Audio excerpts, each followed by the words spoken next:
Hi, this is Mary Kopczynski, the CEO of RegAlytics, with your update on this week's 80,203 regulatory alerts. And before anybody thinks the world suddenly doubled in regulatory activity, let me explain.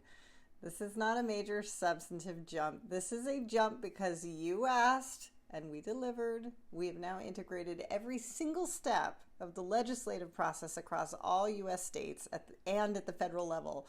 And that means if a bill is introduced, referred to a committee, amended, reported out of a committee, passed by the House, passed by the Senate, blah, blah, blah, blah, blah, you can see each and every step inside RegAlytics. However, we know that some of you still prefer our original view on clean, simple data. You want signal, not noise, so we built in that option as well. There is a tag that limits all this extra stuff so that the normal alert level this week is 41,420 alerts. Same week, same world, two different levels of visibility. We are the world's most comprehensive, coherent, and customizable regulatory data set in the world. Comprehensive to us means we capture everything.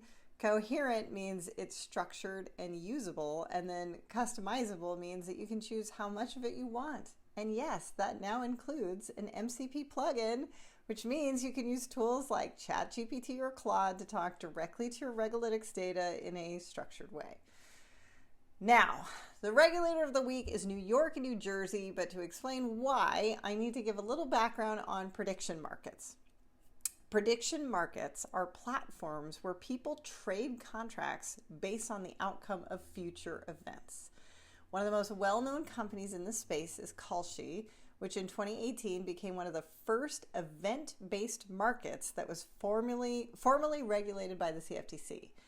I've discussed this before in my earlier episodes, but Kalshi argues that these contracts are no different than financial derivatives that are tied to real-world events like inflation numbers, elections, or economic indicators. Critics, however, argue that these markets look a lot like gambling, particularly when they involve sports or elections. So that tension between federal financial regulation and state gambling laws have been playing out for years. States have issued cease and desist letters. There's been lawsuits. There's been debates about whether event contracts are financial instruments or wagers. Anyway, this week, both New York and New Jersey proposed bills focused on predictive markets. New York is looking at building a regulatory regime around prediction markets. The proposals are focused on who can participate and what kinds of topics can be traded. There's special attention on limiting or prohibiting markets tied to certain sensitive subjects. New Jersey is also proposing legislation related to predictive markets, particularly as they intersect with sports wagering.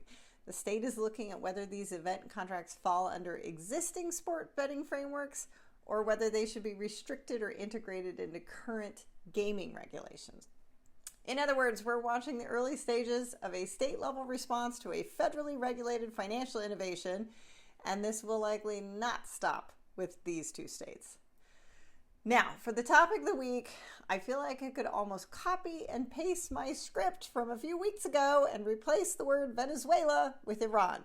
Once again, we see the world dividing into camps. There are essentially three camps visible in the formal governmental statements captured in RegAlytics.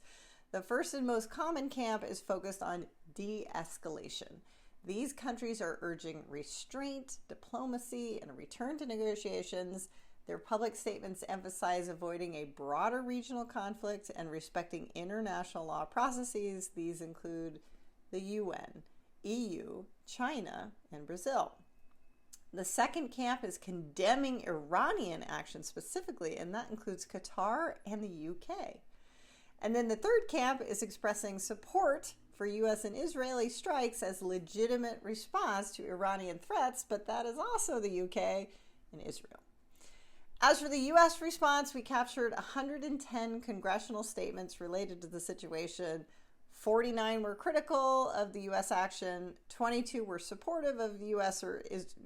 or Israeli action. 7 of the statements condemned Iran without expressing whether or not the strikes themselves were appropriate.